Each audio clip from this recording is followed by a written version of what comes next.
Buenas tardes, nosotros somos alumnos de la Facultad de Enfermería Mochis, Unidad Regional Zona Norte. El día de hoy les queremos hablar sobre los cuestionarios de anorexia y bulimia y de ansiedad de Hamilton.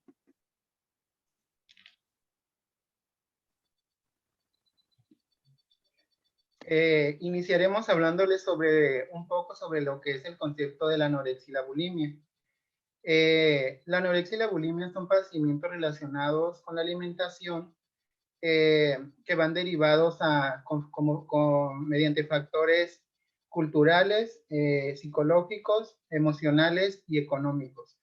La bulimia se presenta mediante la paciente que lo presenta suele adquirir atracones de comida para posteriormente ser expulsados mediante la provocación de vómitos.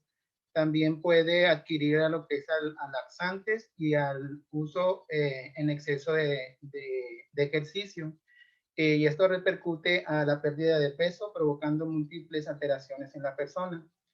Mediante que la anorexia se manifiesta por el miedo incontrolable para subir de peso.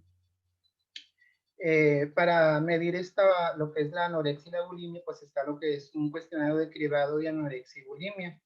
Este cuestionario está diseñado para la población general femenina que evaluando los criterios que se relacionan con problemas de la alimentación. Pues aquí hace énfasis que está diseñado para la población femenina porque estos padecimientos repercuten más en las mujeres, pero los hombres no están exentos a padecer un problema relacionado con la alimentación.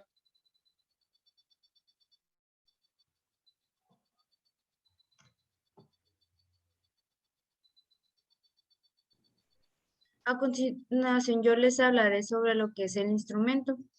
Pues este es un cuestionario para el cribado de anorexia y bulimia, SCOF. La primera pregunta tiene la sensación de estar enferma porque siente el estómago tan lleno que le resulta incómodo. Aquí ya pues se va a responder si sí o no. La segunda pregunta nos dice, ¿está preocupada porque siente que tiene que controlar cuánto come? La 13, ¿has perdido recientemente más de 6 kilos en un periodo de 3 meses? La siguiente es, ¿cree que está gorda aunque otros digan que está demasiado delgada? Y por último, diría que la comida domina su vida. Pues este cuestionario se nos dice que cada respuesta afirmativa es valorada con un punto, pues el punto de corte está presupuesto para el cribado de la población general que es igual o superior a dos puntos.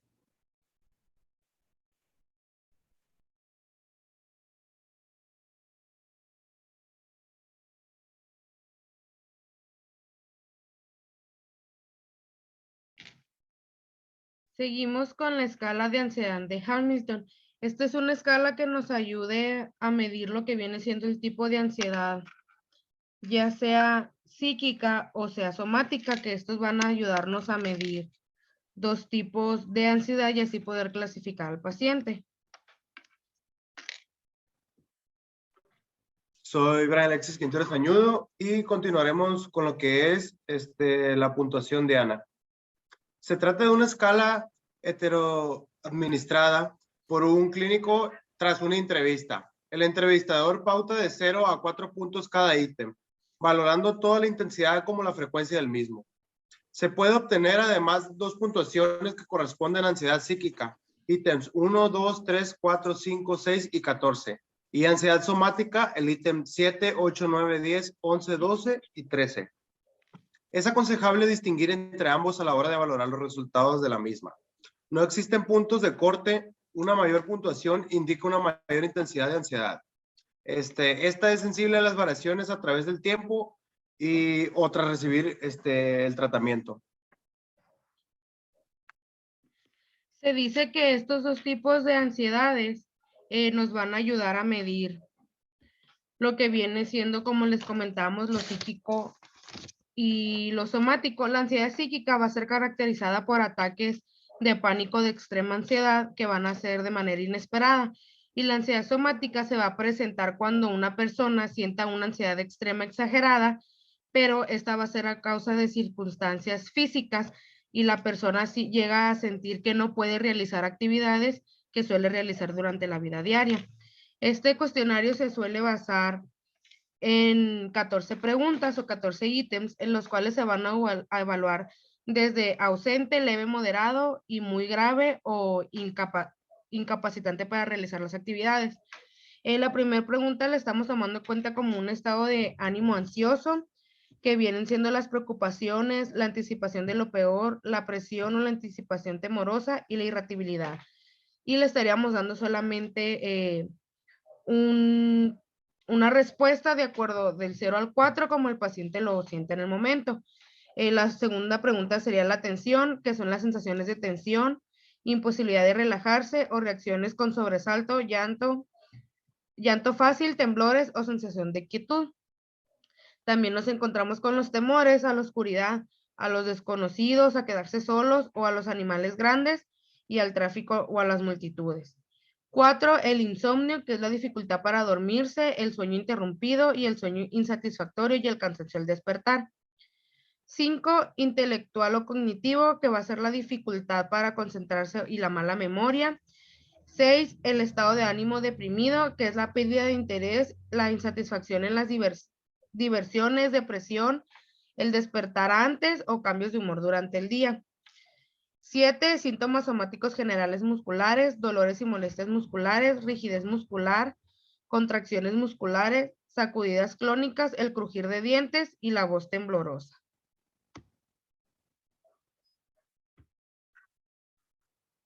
Dentro del apartado número 8 encontramos los síntomas somáticos sensoriales, dentro del cual pues vamos a destacar o identificar características en el paciente que se presenten como sofocos, zumbidos de oídos, visión borrosa o escalofríos, sensación de debilidad, incluso la sensación de hormigueo. En el apartado número 9 encontramos pues los síntomas cardiovasculares, cuando se encuentra o cuando existe taquicardia en el paciente, cuando hay presencia de palpitaciones o dolor en el pecho, de latidos vasculares, incluso la sensación de desmayo. En el punto número 10 o apartado 10 encontramos las características de respecto a la respiración. Comúnmente se identifica la opresión o una constricción en el pecho, una sensación de ahogo o de sofoco, suspiros profundos e incluso disnea.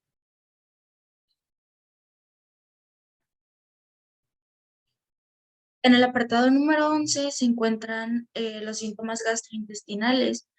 En estos, pues, tenemos que identificar características pues en la digestión del paciente, incluso tratándose de una dificultad para tragar, de dolor antes y después de comer, que haya una digestión lenta en el paciente, una sensación de vacío, incluso problemas gastrointestinales como diarrea o estreñimiento, también la pérdida o aumento de peso, existencia de gases, sensación de ardor o sensación de estómago lleno, vómitos frecuentes o no frecuentes.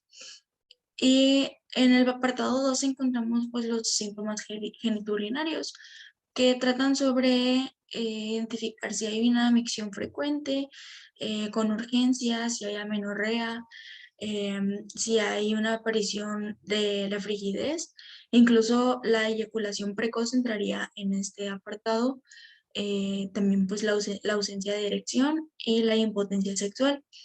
En el apartado 13 encontramos los síntomas autónomos. En esta vamos a identificar si el paciente presenta boca seca, rubor en las mejillas, palidez, tendencia a sudar, vértigos o mareos, cefalias de tensión o piloerección, que es cuando se ponen los pelitos de punta. Por último, encontramos pues lo que viene siendo identificar características en el paciente respecto a su comportamiento durante la entrevista. Aquí pues vamos a valorar cuando, por ejemplo, características como si el paciente tuvo temblor en las manos durante la entrevista, si estuvo tenso, si estuvo no relajado, si hubo una agitación, si hubo jugueteo con sus manos, si estuvo apretando, tronando los dedos, si estuvo enrollando un pañuelo que tuviera en mano, si estuvo temblando, si hubo presencia de suspiros o palidez facial, incluso el tragar saliva, eructar, que se haya identificado una taquicardia o una frecuencia respiratoria elevada. También, pues las pupilas dilatadas o incluso un exoftalmo, que es pues una proyección anormal del globo del ojo. También pues sudor, tanto facial como corporal, en las manos, tics en los párpados, aumento del tono muscular, etc. Al final, pues encontramos lo que viene siendo la puntuación. Esta está dividida en ansiedad psíquica y somática. En esta puntuación, pues final se encuentra separado en esos apartados, ya que pues se trata de los ítems. Dentro de la ansiedad psíquica se encuentra de la pregunta 1 a la 6. Y de la pregunta 7 a la 14 se enfoca en preguntas que tratan sobre las características de una ansiedad somática. Esto pues fue realizado con la finalidad de poder brindar una estrategia terapéutica correcta a cada paciente, identificando pues de esta manera si se trata de una ansiedad psíquica o somática, ya que pues cada persona tiene una manera particular de experimentar los síntomas de ansiedad. Pues en estos casos, pues los tratamientos deben ser personalizados de acuerdo a los síntomas y necesidades de cada persona. Es por ello que pues se encuentran separados. Esto sería todo de nuestra parte. Agradecemos mucho su atención y su tiempo. Gracias.